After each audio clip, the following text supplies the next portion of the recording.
Good morning. With the help of Hashem, we are learning Yerushalmi Peya Pedig Dalit, Halacha Gimel, and Dalit, and Hey. We're going to be learning Daf Lamed Zayin. We left off on Daf Lamed Zayin, Mamish, on top of the Amid. We're going to refer back to the Mishnah, to Halacha Gimel, where we spoke about base Nemed. Actually, as we spoke, we read the Pneumo. Either base Nemed is a name which will be significant to the understanding of today's Gemara, or the Beis Nemed is a name of a mishpacha, and they had a unique way of separating Peah, and we'll see that there was a shvach to what they did, and there was also some who saw a gnai, but we're going to expound on that, God willing, when we learn it inside. The Gemara on Daf Lamed Zayin here is going to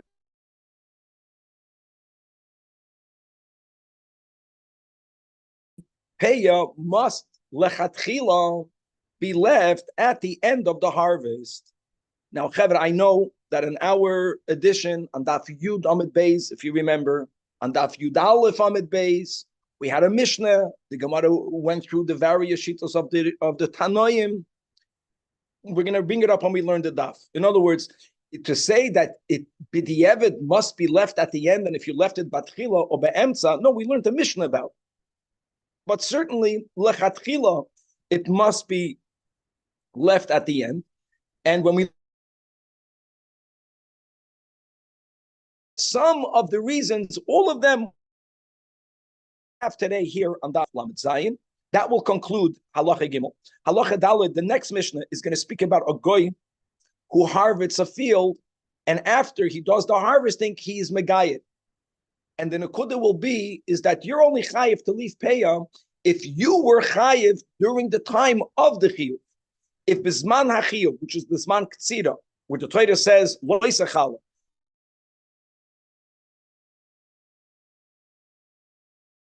and all of the product is on the field, they're completely exempt from peah. We're going to learn the same as by leket, the same as by shikha. Finally, today we're going to speak a little bit more detail that there are really two times where we have to leave shikha. This is very important. People know shikha. We say shikha when you gather the bundles. If you forget one or two, you have to leave it. True. That's called shikchas oimer. You forgot a bundle. Could happen before. Shikchas kama. Now you have to be a farmer to appreciate it. When you harvest a field, you go with a seder. So you're going row by row by row to cut the standing grain. What happens if you forgot a little piece of standing grain? With details, how much, how little.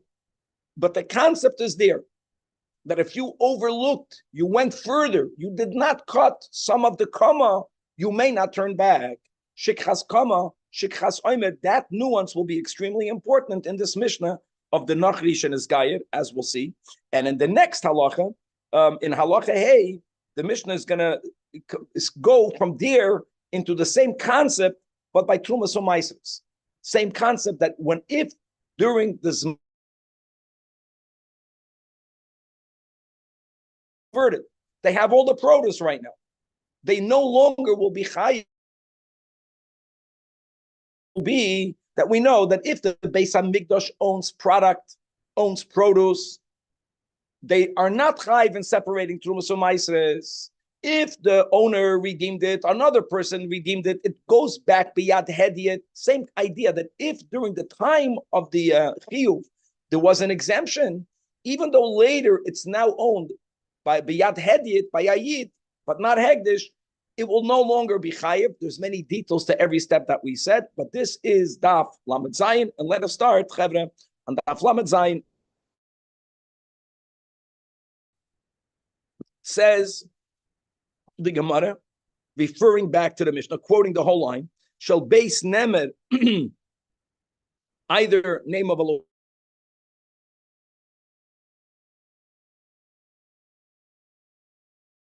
a family, when they would harvest the field, they would reap it in machevel. They use the rope, and as we demonstrated yesterday, it's much easier to see it. So if this is your field, right, and you have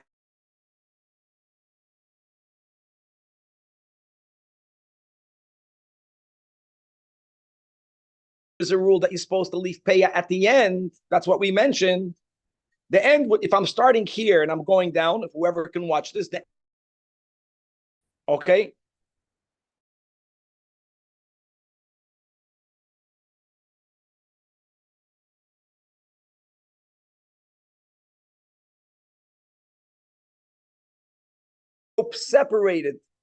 This rope separated this line from everything else, this furrow from everything else.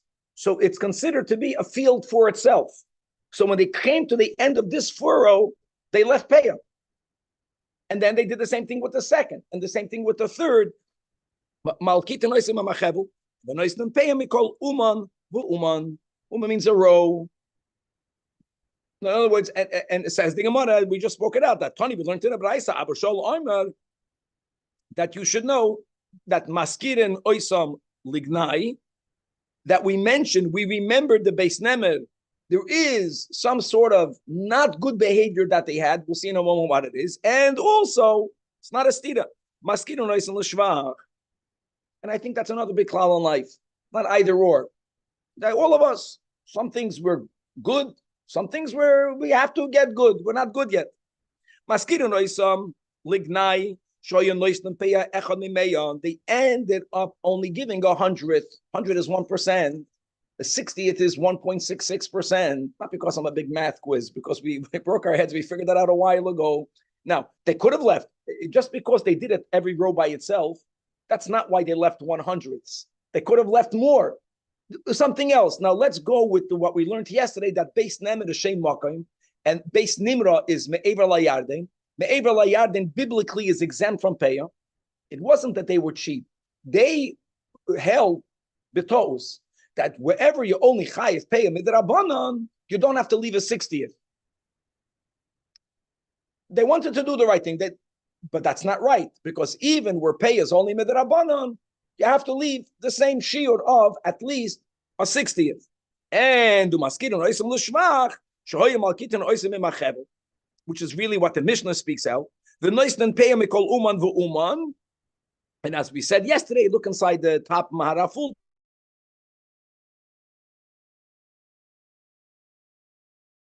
They didn't want for the army to have to wait until you come to the end of the land, and that's the shevach, that's the praise, and that's why the Mishnah mentions it. And just lahoyer, that Rabbeinu HaKadosh didn't even hint, at least to my eyes, that they only left 100th. Didn't even hint it. The Braisa speaks about it. It's a Rabbi. Rabbi didn't quote Lignai. Rabbi quoted them for the Shvach. Okay. The Gemara has to quote it for us to know this din, that even Peyas Chutzlar, it's a Chayv in a 60th. Shlomi, you good?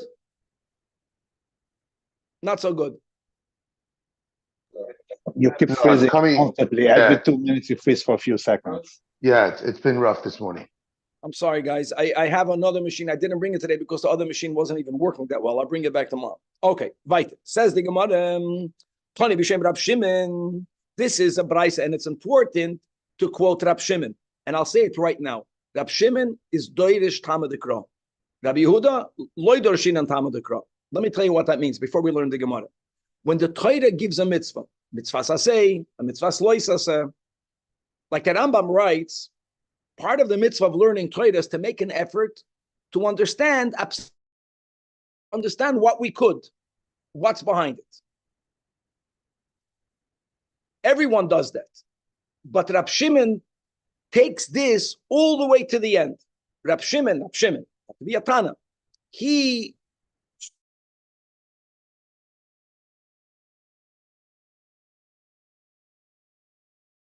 the application of the mitzvah only where the reason stands, l'mashal, the case of Rab Shimon.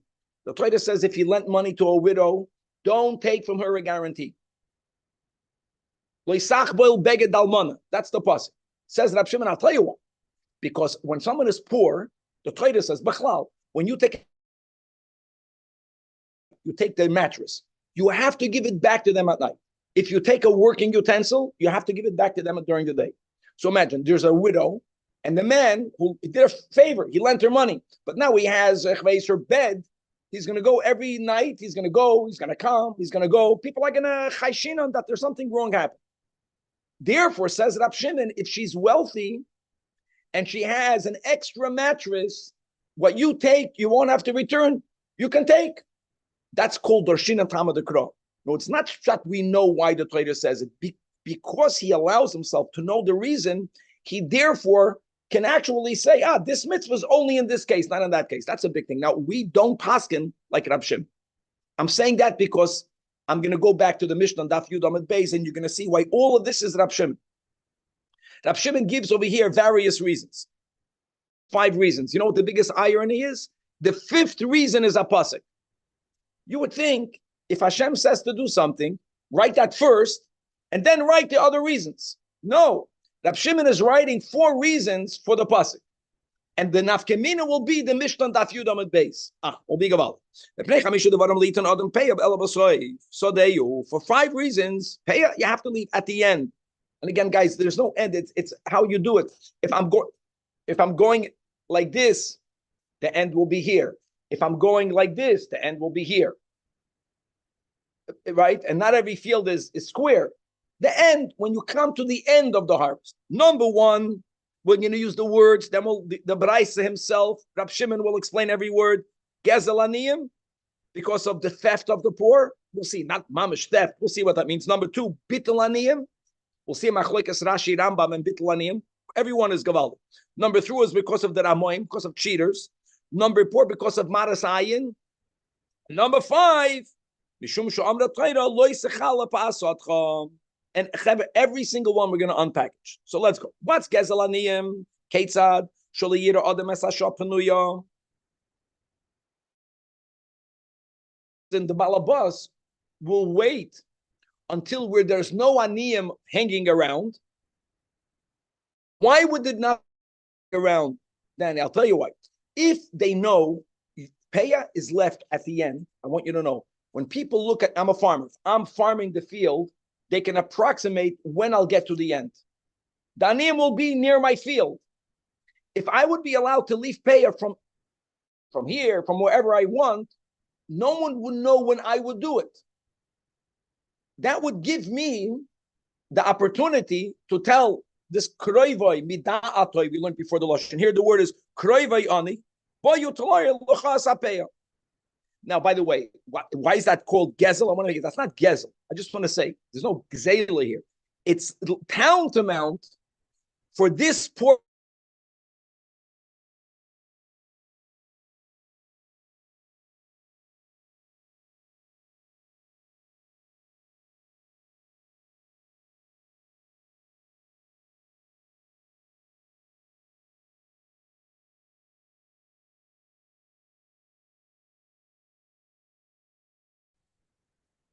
We really lost him there. I know. We're back. I know. Okay, that was number 1. Number 2, tomorrow I'm bringing a new machine. The machine that has to be crooked and this way and that way. Number 2, mipnei bitul aniyim. Now, bitul aniyim is like this. Ketzad shelo yiyu aniyim yoshim u'mishamim kol hayom. Let's go again. If I'm harvesting my field, if I have the right to leave Peah anytime I want. So let's say you need the Peah from my field. You need it. You're going to wait the whole day. And you're going to be saying, Achshav v'noisen Peah, Achshav v'noisen Peah.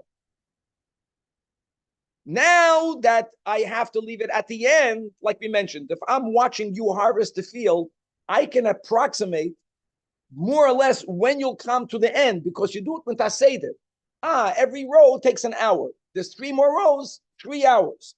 So now, it's going to give the ani opportunity to go to other fields, and they'll come right when you come to the end where you have to leave. Now, just to mention Rashi and Rambam. Rashi says that this bitul aniyim is zman. We allow them not to be mevatel zman because they know when I'm going to end. The Rambam emphasizes mokoim. Mokoim means if I'm going on a seder, the end will be here. Where will they come? Here. If I can leave it anywhere, they're going to come here, they're going to come here, they're going to come there. And I know the time and place. Yeah, if I have to run around, I'm losing time. But the emphasis of the Rambam is like this, they know the place. They know where to go. Rashi's emphasis is they should not waste time. Okay, that's the number 3, Mepnei Haramoyim. This is mamash cheaters. Now, cheaters is not ki'ilu. This is real cheaters. Ketzad, Shalo Yomer, the owner who might not want to leave payah should not say kvar nosati. Now, how can he say it? I'll tell you how he can say it, guys. If I'm leaving at the end, when I come to the end, I'm leaving at the end. Everyone knows where the end is. They're watching me harvest. If I can leave it from anywhere, I always will have the right to say, I left it already. Now, we're not speaking about someone who's going to be violating the mitzvahs. We're not speaking about that. What we are speaking about is that I have to leave a 60th midrabanan. Do I get to pick, should this patch that I'm leaving, is it from the greatest quality? If a person is stingy, he would rather stingy. From the worst quality, if I leave always at the end, whatever is there, good, bad, a mixture, if I get to pick and choose, even if I leave a 60th, I'm not going to not keep a mitzvah. Ramoy means I'm going to harvest the good and make sure that whenever I see a psashtikal bad, that's where I'm going to leave it. That's the worst. Okay, there's two things. Either mamash haganef, he won't leave payah, or like go that way. Okay. It's either or it's one thing. The question is, are we speaking about a rasha of the Berishi Askinan? But then you can't do it. I leave it at the end. Whatever is there. Now that's number 3. What's number 4? Marasayin. Marasayin means, let's say I won't do any of these shtick. I'll leave in the middle. But you won't know that. You don't see the middle. When you're an ani, you cannot enter my field, like we mentioned the Mishnah. When I leave payah and I'm there, the aniyim can come in. But to see in the middle of the field,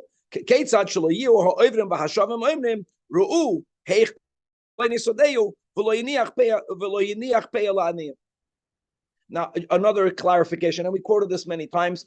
I just found out that this was an insight of Rav Moshe Feinstein. I heard this many years ago, that there's chshad and marasayin. Don't confuse one with the other.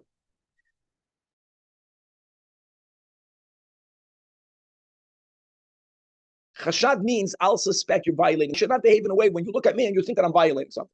That's not marasayin. Marasayin is not chashad. Marasayin is, like we learned in Daf Yud Beis, there are 5 preconditions for me to be chayiv to leave payah from that product. L'mashal, it has to be non-perishable. Let's say I have a field, and question, you don't know whether it's perishable or not. Many products, you have to know how to look at it. So if you're looking at me, you don't see that I left payah, even though I did, you're going to think that this product doesn't need to have payah. Marasayin means I'll be a bad influence. Not you'll be choshid me that I'm violating a mitzvah. You have that? I hope you heard that, Shlem. That's a very big, and it always fits. That's the because payah, not everyone knows what has to have payah. I know barley has to have, wheat has to have. The Mishnah gave 8 fruits. Shkoyach. What about the 9th fruit? That I'm right. So we said onions and garlic is a non-perishable. It's not so simple. What about other vegetables? When people say, come on, I know this vegetable, it's 2 weeks, perishable, exempt. And look at you harvested and I respect you, and you didn't leave payah. Now really you did, you left it in the middle, I just didn't see it. That's called marasayin. I might get the wrong impression and I will be influenced in a bad way. Then the 5th, Shimon says, because the Torah says, Loi sechala pa'asotcha. Now, guys, the word sechala means don't finish off. If you think about these words, you know what finishing off means? The end. When I'm doing something and I'm about to finish and Hashem tells me, don't finish off, that means I'm by the end.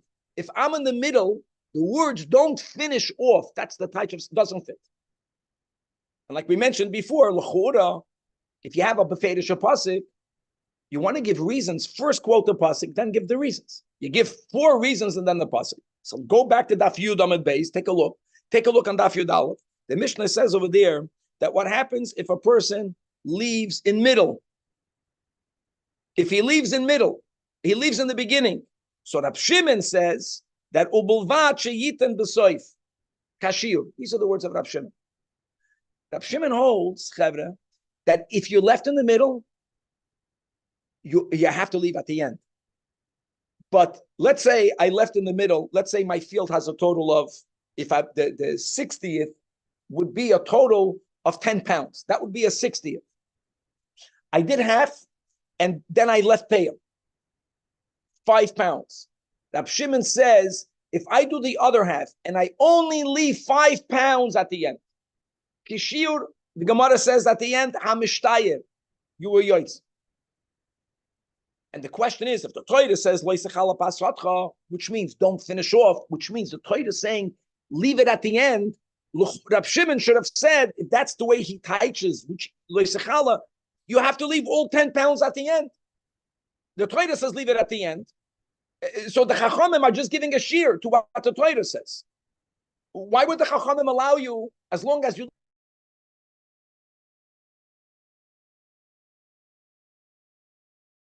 only Kishir Hamashtayat at the end? There won't be Gezel Aniyim, because Gezel Aniyim is like, not Gezel. It's not Gezel. It's that the poor relative, Ki'ilu, he's stealing. So you left for everyone. It doesn't matter if you left some for your relative. And the same thing goes Bital Aniyim and Ramoim. Every single reason, because of Rab Shimon is Doidish Talmud Dekra, he'll tolerate, as long as you left Basoif Kishir Hamashtayir, he'll tolerate you doing something which doesn't fit in the words of Leisachala Pasratcha. Like the Torah says, Leisachbal Beged Almana. Rab Shimon tolerates sometimes, to take a collateral from the Almana, because he's Doidish Talmud Dekra. That's the Val. Okay. Says the Mishnah. Next, halacha dal. Nachri shekatzer esodeu. And when you cut, David, right? This is how it works. You bundle, you cut. So when you cut, it's not hefker welt. Then when you cut the whole field, you go back and you collect the bundles. He cut everything. Before he collected anything, he converts. And now he's coming back. If he would have been a Yid, if he would have harvested the whole field, Be'isur, he would have violated Loisachala. He finished off. So we learned Chazra Peira Lo Oimrim. Then he's chayiv to leave from the sheaves, leave a 60th for Daniyim. Since when he cut the field, he was patim and mitzvahs, he was a goy, even though now he's going to pick it up, since this man hachiyuv he was exempt, he remains exempt. Simple rule. Right. So by pay, it's easy. You'll see the whole chiddush will be by shikha, and I'll speak it out in a moment. So pater min leket. When does leket happen? When you're harvesting, when you're cutting, David. When you cut it with a knife, if 1 or 2 ears fall, they fell out of the bundle, leave it. Now shikha is the big key, and like we said in the intro, guys, remember these words: shikchas kama, aleph. Shikchas oimer beis. Shikchas kama means I have my field, I'm going through it, I skip over a part without even harvesting it. I left standing grain. That's called shikchas kama. As long as the quantity is not too much, we'll see that later, you're not allowed to go back. Shikchas oimer is what people are more familiar with. Shikchas oimer means that when you're gathering up the bundles, if you went over 1 or 2 bundles, leave it. This guy converted, the ger converted, that's the right way of wording it, after he did the harvesting, before he picked up the oimarim. Now, when he was picking up the oimarim, he skipped over 1 or 2 bundles. He was a Yid. He was a Jew. You would say, he's chayv and shikha. The Tanakama holds that since he was putted from shikchas kama, that's the way the Gemara is going to explain it, and we juxtapose. The same pasuk speaks about shikchas kama and shikchas oimer, so we say that if someone is exempt from shikchas kama, they are exempt from shikchas oimer. That's the key, the chiddush of the Mishnah. Tanakama holds like that, Rabbi Yehuda doesn't hold it. Patam in aleket, the key is the shikha uminapeya, means from all shikha, even if when he forgot the oimer, he was a yid. Still, it means he goes and picks it up. However, Rabbi Yehuda says, no.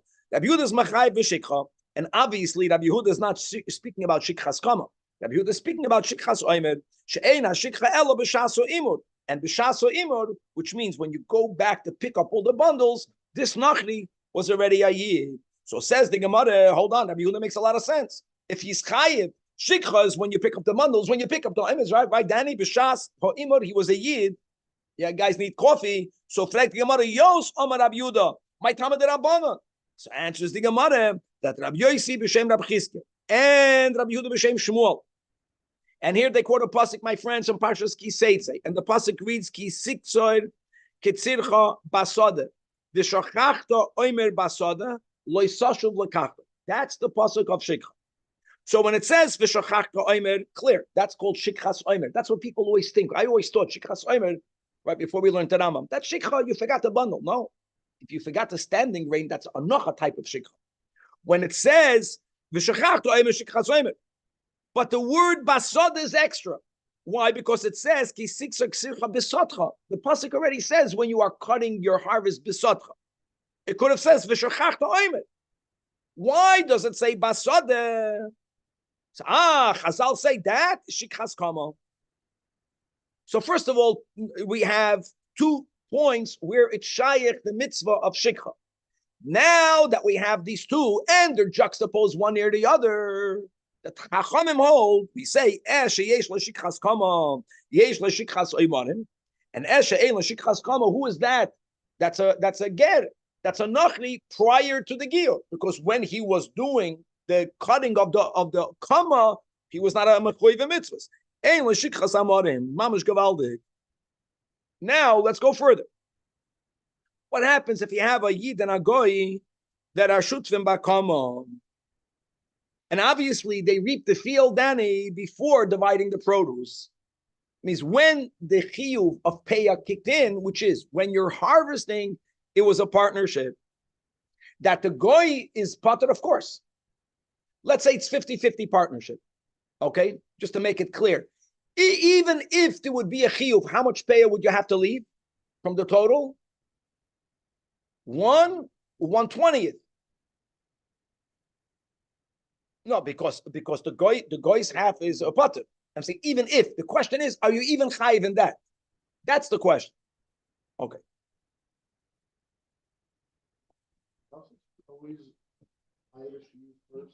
Mm-hmm. Unless you're a yeshiva bacher, yeah, because after you cut it, if they were not pre-bound, the wind will blow them everywhere. They're gonna be out of control. So says the Gemara. Actually, it's a braysa. Chelkoi shel Yisrael is chayiv. Only chelkoi shel goy is pater. Now let me tell you how you do that, just to make it clear again. You leave 1/20th. You leave 1/20th.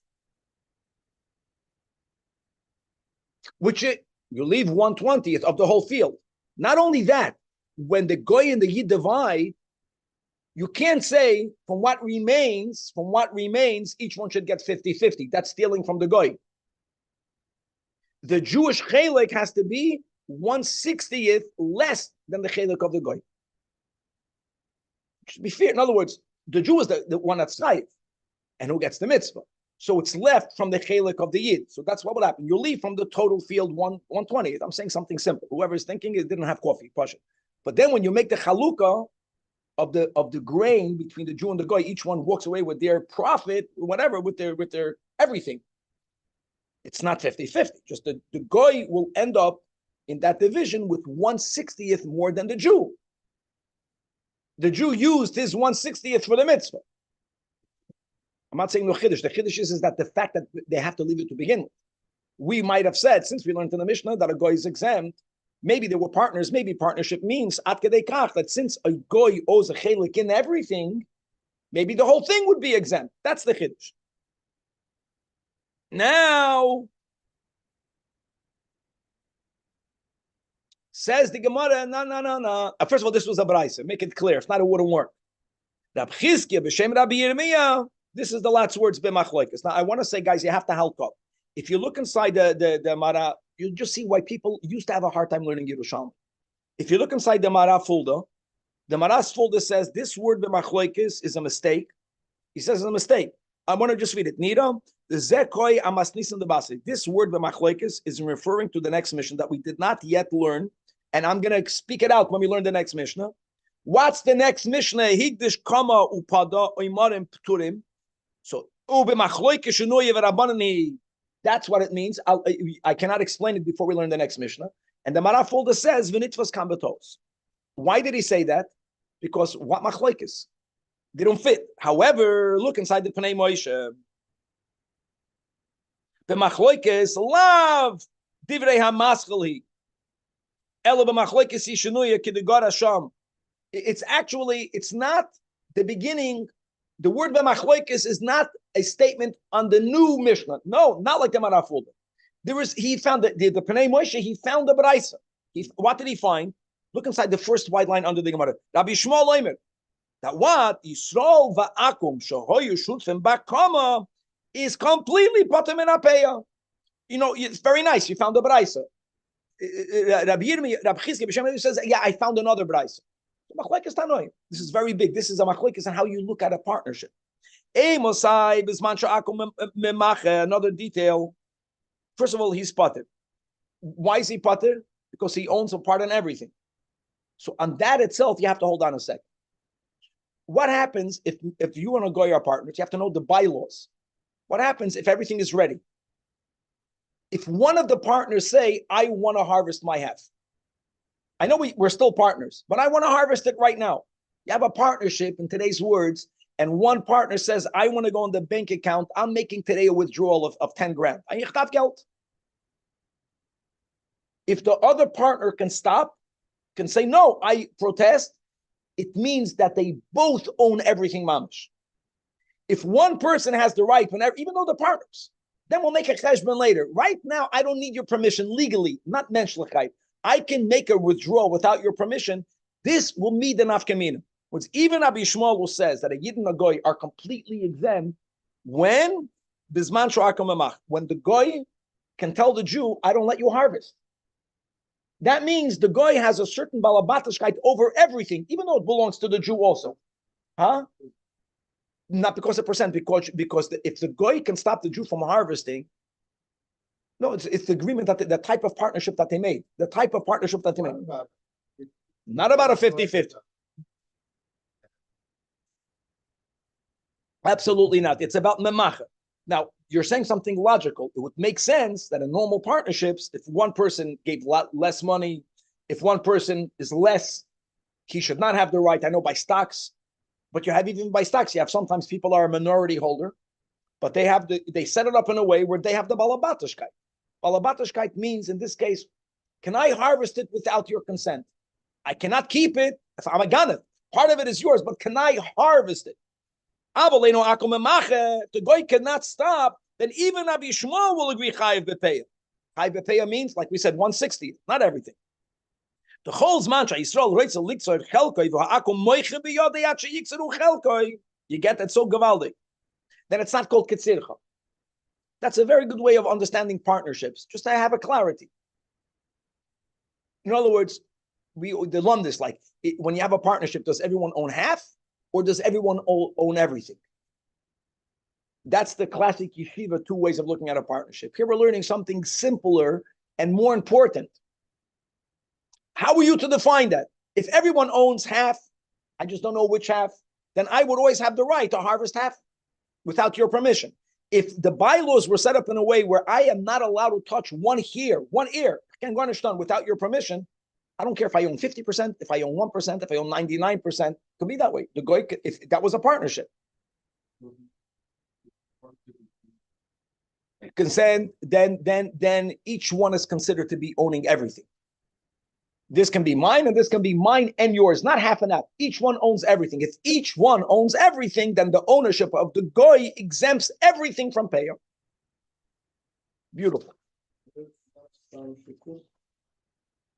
So David Mami is asking, what happens if they never went into that detail? What is the default law? I don't know. I'm sure there is a default law. And by the way, here, okay, I'm not going to say. I was about to say that, then I was thinking maybe not. Maybe it's the Minhag HaMalka, maybe it's Dinei Yisrael. I don't know. There has to be default laws. But this is such a good. First of all, the fact that he found a braisa. So the Maraful Pusha didn't have the braisa. No, doesn't matter. He got from his Zayda, and in Zayda's library, he found a you have to understand how it worked. We're spoiled. People didn't have books, or he had a teacher.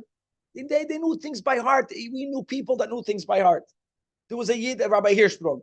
You understand? There are people that I knew. They knew everything by heart. And if his Rebbe Darton in Lublin taught him something, he knew it. If he knew it in his mind, he knew it's a brais. Gewaldig. The Pnei Moshe, I think, was after the Manafol.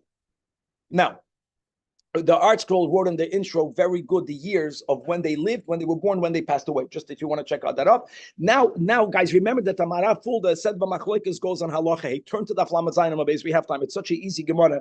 But now you'll appreciate how it's shaykh to put the machloikis on this Mishnah. So this Mishnah is really a repetition of the previous Mishnah, but another din. Just like the goy's ownership is exempt, and the chiddush of the Mishnah is that even if that goy becomes a yid,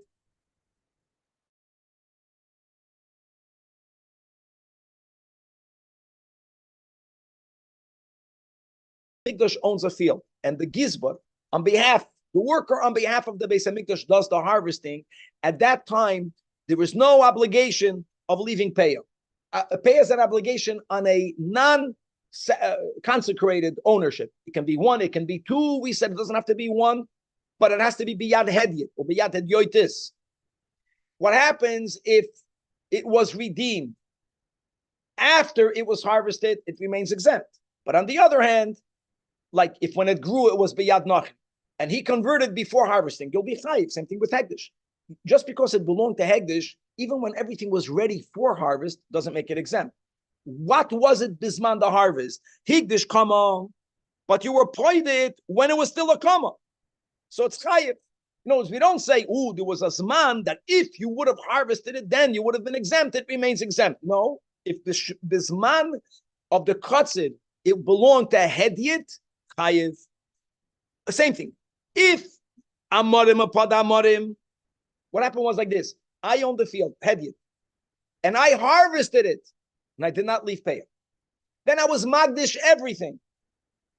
The Beis Hamikdash won't give payah.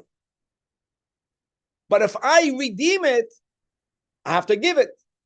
Why? Because bisman hakatzit, it belonged biyad hedyet. Now it belongs biyad hedyet. Baiter chayiv. What? Come on.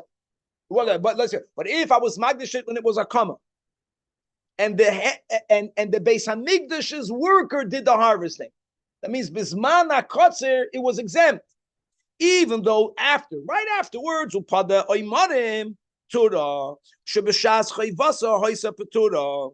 Now this includes not only payah, this includes leket, and you know what else this includes? Shikha. You know what shikha includes? Shikchas oimer. That's the marafulda. Now hold on. You would ask, why is it petura even from shikchas oimer? If you were paid it when it's amarim, and after you redeemed it, you collected the oimarim and you forgot one or two bundles, you should be chayiv. That's the whole vard. That's the b'machloikis ishanuya. And a chanami. According to Rabbi Yehuda, you'll be chayiv. But since the Rabbanan, they make the hekesh between shikchas kama to shikchas oimarim, eshe einoi b'shikchas kama is not b'shikchas oimer. That's the vart of the Mishnah. And the final, the kayoytze boy. Now we're moving to Maisers. By Maisers, there's another nuance. So let's chazer by heart the whole daf, the whole end of the yom. Very simple. When are you obligated to give tithing? There are two steps. That's the key. There are two steps, not one step. I know people heard a lot of words. We're going to put right now the word shlish, even though it doesn't always mean a third.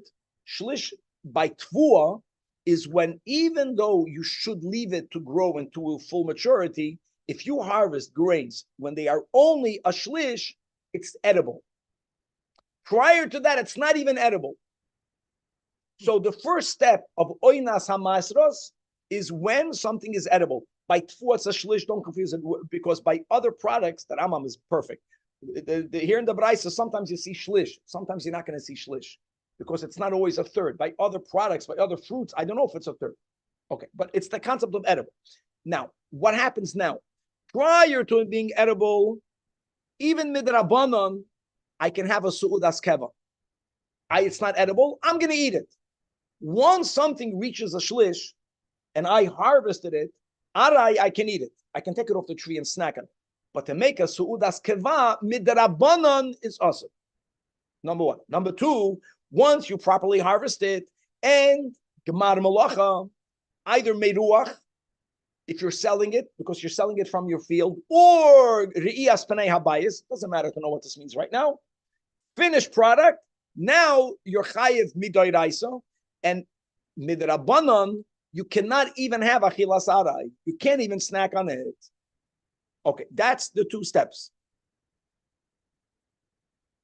Says, now what happens if when any of these steps came about, it belonged to Hegdish. Anything that belongs to Hegdish does not have to be tithe. Same idea. The Chiddush will be is that if it belonged to Hegdish when it hit a third, even though it was redeemed, and later it was harvested by a Hedyot, and the Meruach was Biyad Hedyot, since at the first step it was Biyad Hegdish, it always remains it belonged to a Hedyot when it hit a Shlish. Even though you were Magdash it, and the Meruach was done Biyad Hegdish, but Biyad Shlish, there was already a chiv that I'm not allowed to have a chilas keva midrabana. It's going to be completely exempt. In either of these 2 points, it cannot belong to that. That's going to be the whole thing until the end of the Omer. We can read the whole thing inside. And we said there's 2 oinas hamasres. The Mishnah does not specify. But upida'an, then you're going to be chayiv. Same thing. Just because it belonged. But if it was redeemed prior to the Meruach, then you're weiter chayiv. If it belonged to you by the Meruach, then you were magdash it, then you were poida it, you're weiter chayiv. Aber hegdeshan achale nigmar. And ugemaran hagizbar v'charkach fadon peturin. Because the problem is, not a problem, it's beautiful. Gemara points out that we learned the Mishnah and Peyam. I know the Seder that we have, Chala comes later. And there's a Mesechtas Chala, there's a Mishnah that says the same thing. So asks the Gemara, why do we have to have 2 Mishnayos? Lama Tenisa today's Himnen. And the answer we spoke out by heart, because this din is true by both steps, by both phases. Answers the Gemara, Rabbi Yoina and Rabbi Chia and Rosh Hashanah Shem Rapidoya, Achas leMeruach, Achas lishlish. Now, which one is which? So let's finish the Gemara. Rabbi Yasa expounds. He's saying like this: that the Rebbe Ba, which is Rababa, and the Chavrayam, one of them said Achas leMeruach, Achas lishlish. That's what the Chavrayah said, which is what we had the whole Chavre. Rabbi Yoina, Rabbi Chia, Rabbi Shua. But you know what Rabbi Abba did? Rabbi Abba said, which Mishnah is speaking about what? Rabbi Ba Mefarish Bechala, which one is referring is Meruach? Why is Masechtas Chala Meruach? Because when is Chala? When do you do Chala? You do Chala when you need the flour and the water. That's at the end. The Masechta that's at the end. Forget about it. It came to a third. You harvested it. You made the Meruach. You separated Trumas from Maasros. Now you mixed it with flour. But since Masechtas Chala is the one speaking about the end, so the Meruach is in Chala. We are speaking about Peah. The Peah we learned before. If I harvest it, right, as long as it's edible, we'll see the shlish, which is a shlish by tfuah. And again, guys, this is the chiddush will be again that if I own a field, listen to this, and prior to it reaching a shlish, I was magdash it. It reached the shlish and I was poida it. Big chiddush this. Even though I waited until it grew and I harvested it and I made the meruach, it will always remain exempt. Because since when it hit the first oinas hamasras, it was biyad hegdish, which is spotted, it always remains spotted. And the same thing vice versa. If it belonged to me b'shah shlish, but at some point before the meruach, I was magdash it. The meruach was done by the Beis Hamikdash, and then I redeemed it.